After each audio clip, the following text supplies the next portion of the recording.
So, ayun guys, gusto ko din pagbigyan ng aking mga million viewers sa kanilang hiling na adobong palaka. Kaya yan, magluto tayo ng adobong palaka. Ito pala guys yung half ng niluto kong tinolang manok kanina. So, una muna ay mag-isa tayo ng luya, ng bawang at sibuyas.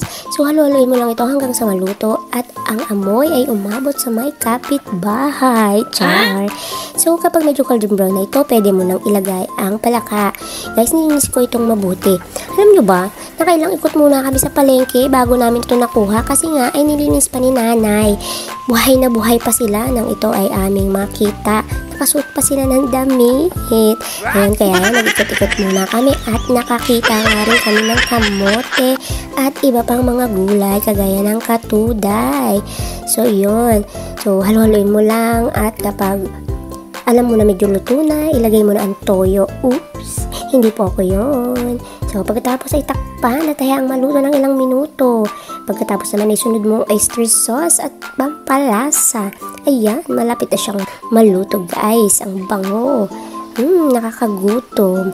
Ayan, luto na siya. Pwede nang isalin at kainin. Perfect na perfect to sa kanin guys. Ayan, so thank you for watching.